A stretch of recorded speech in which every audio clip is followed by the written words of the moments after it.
Մայիսի 16-ը ցելիակիայի իրազեկման միջազգային օրն է, այն իմուն հիվանդություն է, ախտորոշվում է ժառանգական նախատրամադրվածություն ունեցողների մոտ, որոնք օգտագործում են գլյուտեն պարունակող սնունդ։ Դա սպիտակուց է, որը պարունակում է հացահատիկի որոշ տեսակների մեջ, ցորենն, աշորան, գարին, առավել հաճախ մարդկանք ամենաշատ օգտագործում են ալյուրի մեջ է պարունակվում գլյուտենը։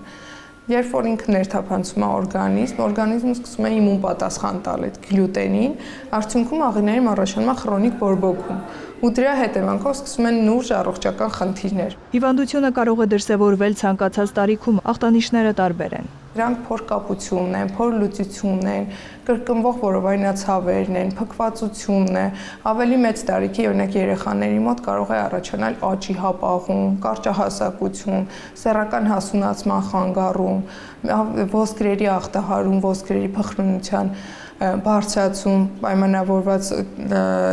օգտակար նյութերի ներծծման խանգարումով եւ ընդհանրապես ինքը կարող է լինել լրիվ անախտանիշ։ Կան ախտանշաններ, որոնք կապված չեն մարսողության հետ, օրինակ մազաթափություն, նյարդաբանական համակարգի ախտահարում։ Որոշ հիվանդություններ նաև կարող են ուղեկցվել ցելիակիայի հետ։ Ինչպես է ախտորոշվում այս հիվանդությունը։ Առաջինը դա իմունաբանական հետազոտման մեթոդն է, որը կոչվում են հյուսվածքային տրանսգլյուտամինազային հակամարմիններ,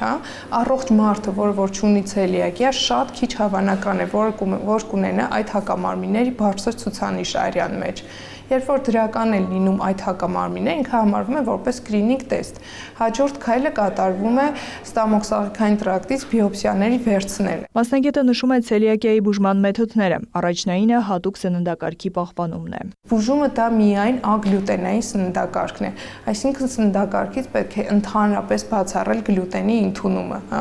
Եվ եթե հիվանդը ունի արտահայտված ախտանիշներ, հենց ագլյուտենային սննդակարգը պահպանումը սկսելուց հետո մի որոշ ժամանակ 2-3 շաբաթվա ընթացքում արդեն դրական փոփոխություններ նկատվում են։ Ախտանշաններ ունենալու դեպքում ինքնաբուժությունը պետք է բացառել եւ դիմել բժշկի։ Մեր բժշկական համալիրում գործում է մանկական գաստրոենտերոլոգիական դիսպանսեր հսկողության ծառայություն, որտեղ հսկում են քրոնիկ գաստրոենտերոլոգիական հիվանդություններ ունեցող բալիկները մինչև 18 տարեկան եւ մոտ 300-ից ավելի երեխաներ են հսկվում, որոնցից 100-ից ավելին միայն ցելիակիա է ախտորոշված։ Նրանք գտնվում են դիսպանսերային հսկողության ներքո, պարբերաբար ստուգվում է արդյոք ճիշտ են պահում սննդակարգը, վիտամինների պակաս ունեն, թե ոչ։